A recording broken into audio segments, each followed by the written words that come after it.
from any side.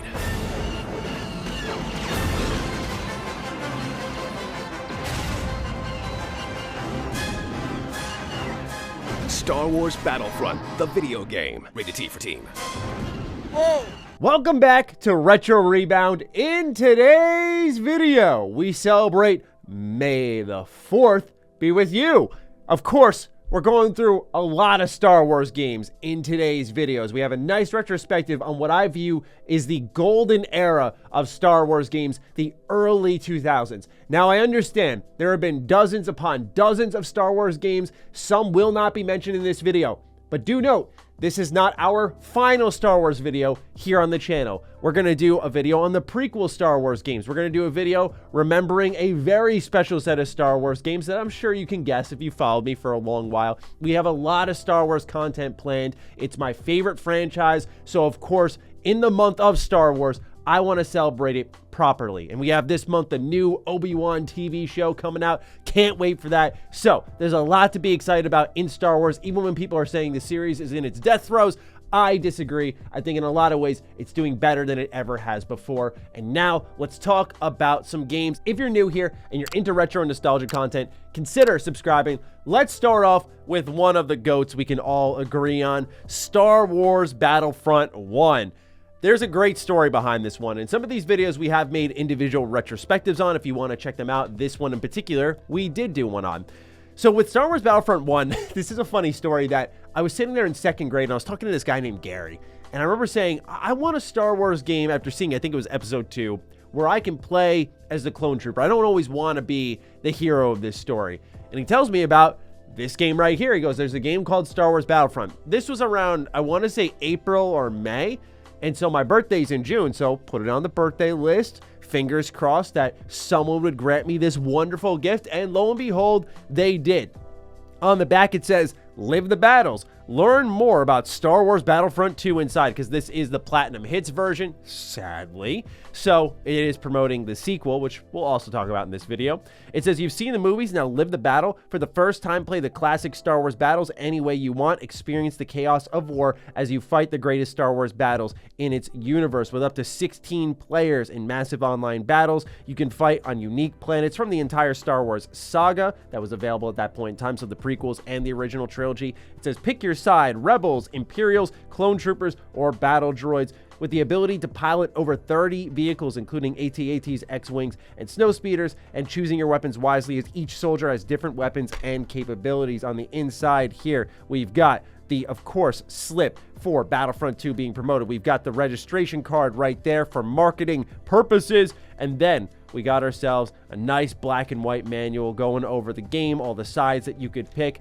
And for me, this was such a key component to loving the Star Wars universe, because it took those battles that we see inside the movies, and as the back of the box says, you got to live them. You got to be the boots on the ground soldier rather than Obi-Wan or whoever just run around wreaking havoc with a lightsaber in these more linear missions. It was my real introduction in a lot of ways into like online multiplayer. I remember playing Battlefront online. At one point I did lie to my friend, because for those of you who played Battlefront, you'll know they have like a little kill feed on one of the corners of the screen for people who die. And my friend was watching me play, and I definitely wasn't connected to the internet. He was like, are you fighting people online? I was like, yeah, I am. Why I lied about that, I have no idea. Maybe I thought I sounded pretty cool. But anyway, Star Wars Battlefront 1 was huge for me. Perhaps what was more important though was its sequel, Battlefront 2. Now, you may be wondering why I have the sequel as well as the first game on the original Xbox. Maybe you didn't ask that at all, but I'm going to answer that question that you may or may not have anyway.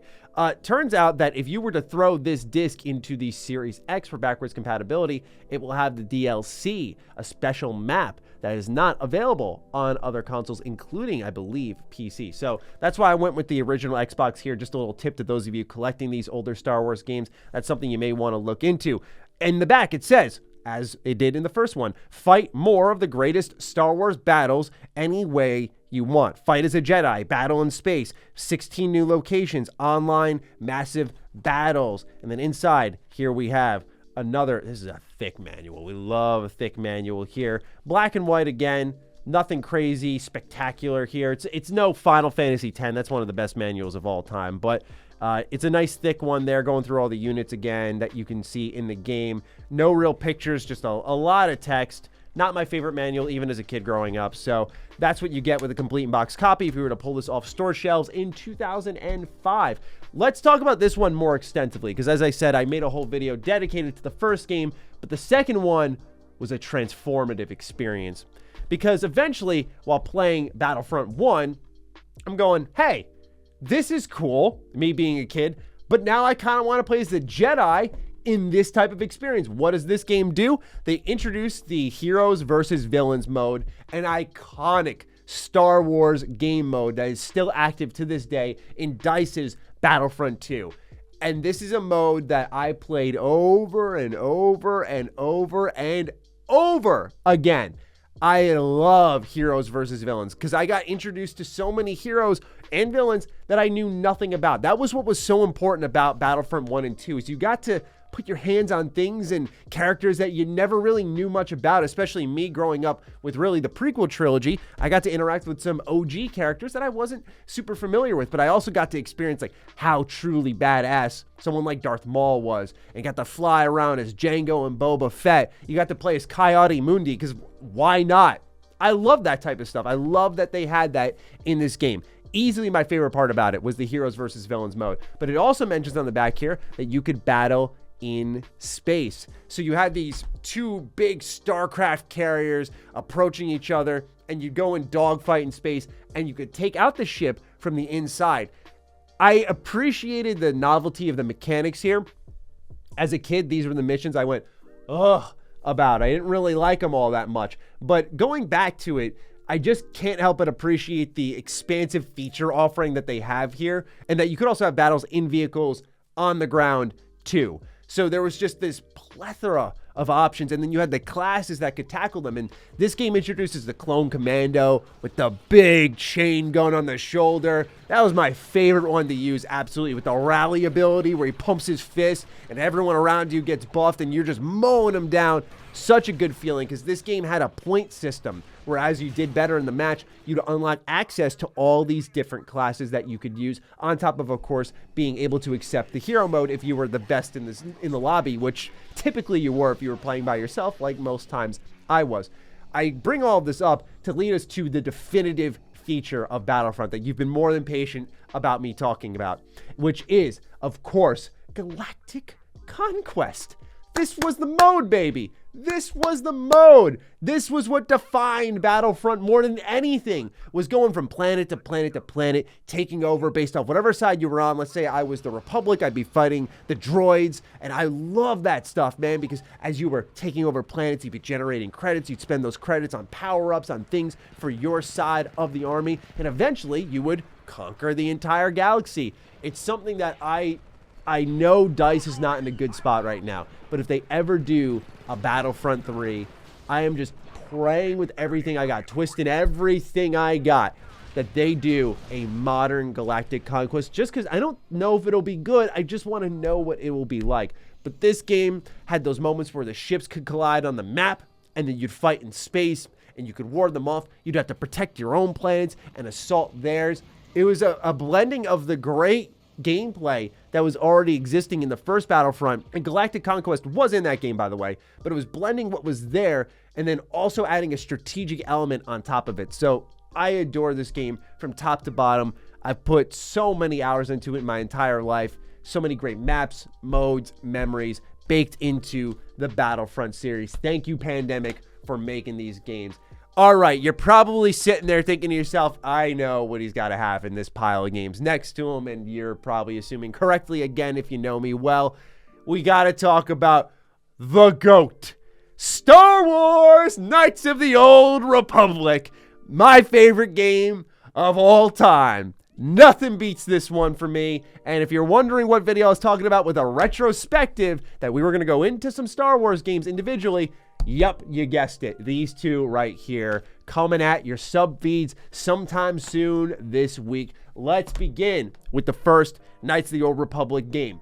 Let's look at the back of the box. Choose your path. It's 4,000 years before the Galactic Empire and hundreds of Jedi Knights have fallen in battle against the ruthless Sith. You are the last hope of the Jedi Order. Can you master the awesome power of the Force on your quest to save the Republic, or will you fall to the lure of the dark side? Hero or villain, savior or conqueror, you alone will determine the destiny of the entire galaxy with a brand new Star Wars role-playing experience with unique characters, creatures, vehicles, and planets. Learn to use the Force with over 40 different powers and build your own lightsaber. Travel to 7 enormous worlds, including Tatooine and the Sith world of Korraman, as well as choosing your party from 9 customizable characters, including Twi'leks, droids, and Wookiees, and build your party and upgrade equipment in your own starship, the Evan Hawk.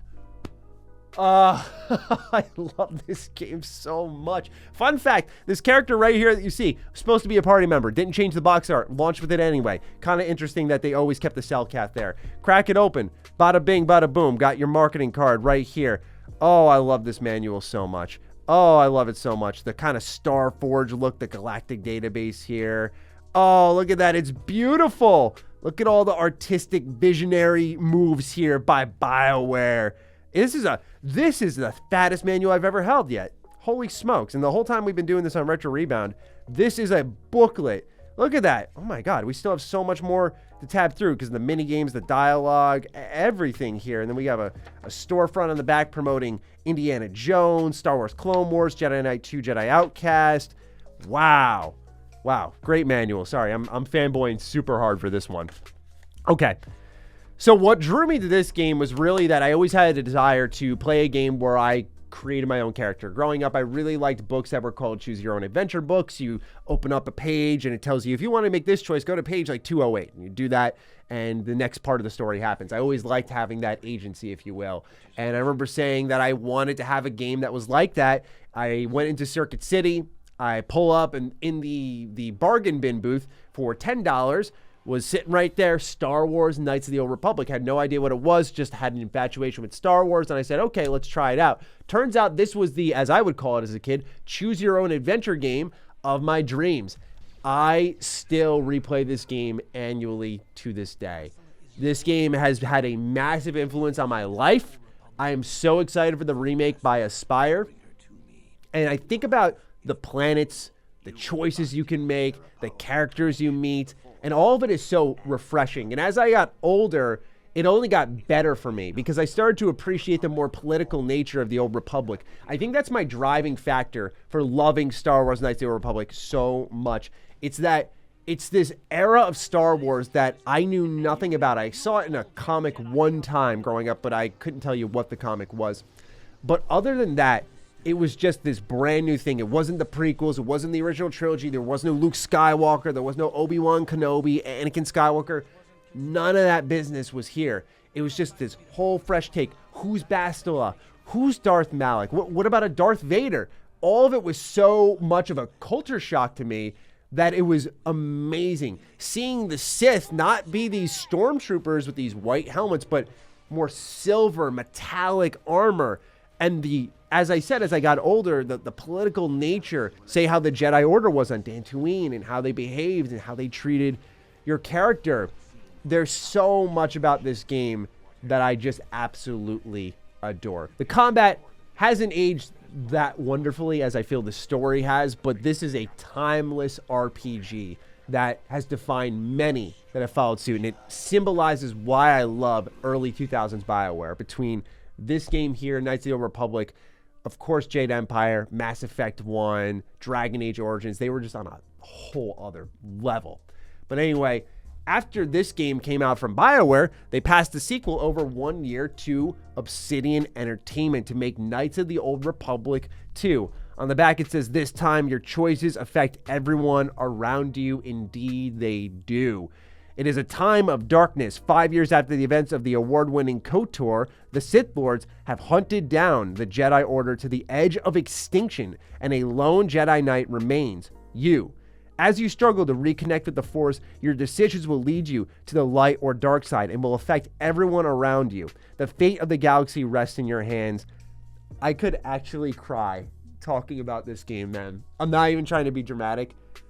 There's such a depressing atmosphere to KOTOR 2, and because I'm so deeply attached and in love with the first one, playing 2 and seeing planets ravaged that I just explored, people dead. I remember as a kid seeing blood and being like, oh my God, what? Like on Korriban, you know what I'm talking about? There was blood. I remember getting on the Republic starship when you were on Paragus, the mining facility, and it's abandoned. It's dark. It's creepy. This game has an ominous vibe to it. Just look at Darth Nihilus right on the cover. And as I got older, this one with age got so much better, to the point where the king, the throne, may be threatened, I'll be honest, because this game, the influence you have over your characters, the choices, the writing, the darkness, while I don't like the ending that much, oh my God, the journey, the adventure you go on, the choices you have, how evil you can be. Oh my gosh, if you haven't played these games, please go buy them. They're phenomenal. I think they're the best role-playing experiences you can truly have. The gameplay isn't fantastic. I'm not going to try to sell you high on that, but oh my God, let me tell you what, these stories, these characters are some of the best you'll find in video games. Next up on the list, we went over this in an individual video as well when there was the announcement of when we would see Kenobi finally come out. Episode 3, Revenge of the Sith, specifically on the Nintendo DS, the ultimate Jedi action experience. Crack it open, cartridge on the right. Here on the left, we got ourselves a lovely little pamphlet with all the sprite work on the left side here. Oh, I love this game. Let's get right into it. Comes from, wow, Ubisoft. That is the crazy part about this. But they have made, and I say this as a diehard Mega Man X fan, they have made one of the best side-scrollers of all time right here. This is a cheap game, especially on the DS. Don't bother with the Game Boy Advance version. Literally the same game. This is the better version, and it is much cheaper.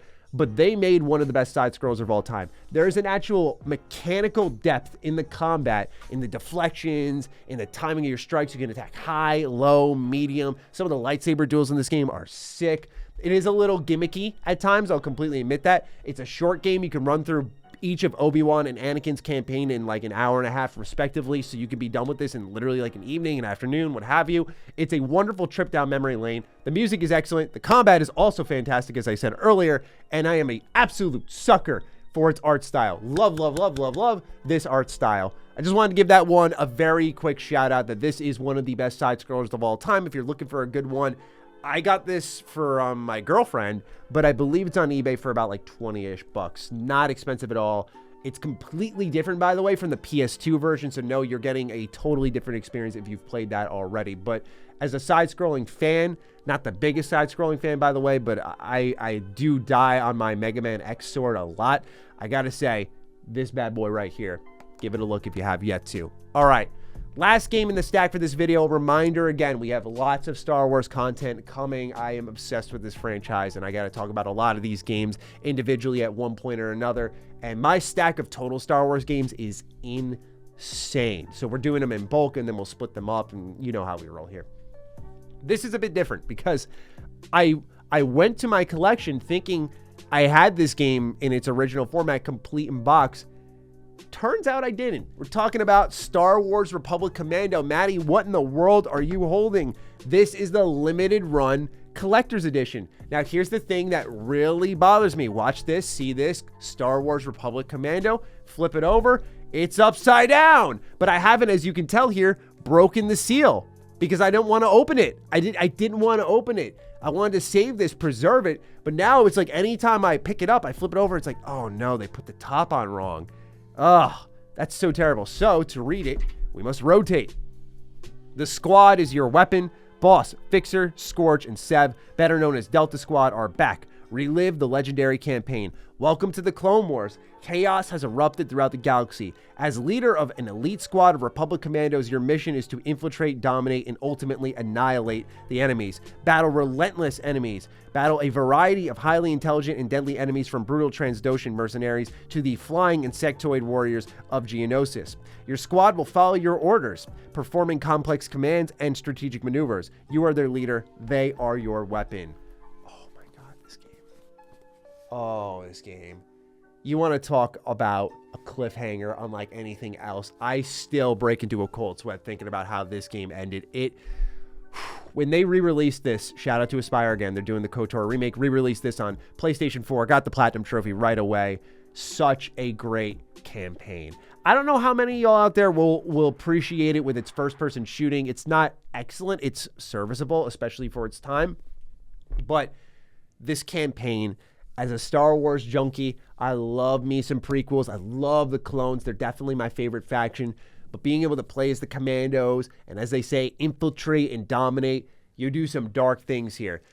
I don't want to come across sadistic here because I mentioned KOTOR 2 being such a shock because there's blood, but as a kid, when I rented this from Blockbuster the first time, and you got the vibro blade on your wrist, and I'm like, oh, look at this, a Geonosian. Bah! Got him! And all of a sudden, blood hits my visor. I'm like, holy cow, are you kidding me? Yo, I actually splattered that sucker all over my visor, and you see the wipe go across, cleans it up. This game, the best way to describe it, I got to get my millennial on here. It's such a vibe. It really is. The music, the opening theme, the oh, hey, ho, ho. Oh my God. Wow. It is a powerful first-person shooter. And the squad mechanics are great. You know, you can command Sev, get on the sniper nest over there. And you can tell, like, Scorch, get on we'll say the grenade launcher nest over there. And they can all do different things while you're moving around the battlefield, switching weapons. It's not the silky smooth first-person shooter, but if this game ever got remade, or better yet, finally got a sequel, gave us the answers that we needed, like, give us a book or something. Because I've looked around, and as far as I know, there are Republic Commando books, but there isn't an actual continuation of the story for this game here. I know that they make appearances in the Clone Wars show. I've seen that myself. But I'm talking about continue my boy's story here. He needs answers on what happened to a certain character. You know, you know. So I am just forever sad that we'll never get those answers probably, but the squad commands, the first-person shooting gameplay, the ability to navigate some very interesting locations, like a Republic warship that was abandoned and it's taken over by Transdoshans, and you're by yourself and you're getting interference on your comms. And it's like, again, kind of like I mentioned in KOTOR 2, it's like you're isolated. It's a little scary. Oh, man. It's something about Star Wars and the fear factor that they can provide that is why I love this universe so much, because it's made me happy. It's made me sad. It's actually scared me at times. Like, shout out to all of you out there who have read Death Troopers, the Star Wars book. It is I think it's an original trilogy era book, and I know it's like a legend story, but it is so cool to read a Star Wars story that's really creepy about zombies, undead stormtroopers. And I would love to see them make like a horde mode game inside one of these Star Wars games focused on the Death Troopers. Like, that would be an awesome side mode for like Star Wars Battlefront 3 or something. But anyway, these are the Star Wars games that I just wanted to collect up and remember with all of you. So we've got Battlefront 1 and 2, we got KOTOR 1 and 2, Episode 3, and then Republic Commando right here. Absolutely phenomenal Star Wars games. Highly recommend all of these. Again, we will be back talking more about the prequel era Star Wars games at a particular date. You may be able to guess if you're paying attention to Star Wars content drops. And of course, we'll be talking about KOTOR later on. So with that, ladies and gentlemen, dial in. Thank you so much for tuning in. What do you think about these Star Wars games? What are your favorites? Let me know down below, and I'll see what I can do about talking about them. Take care of yourselves, and peace out.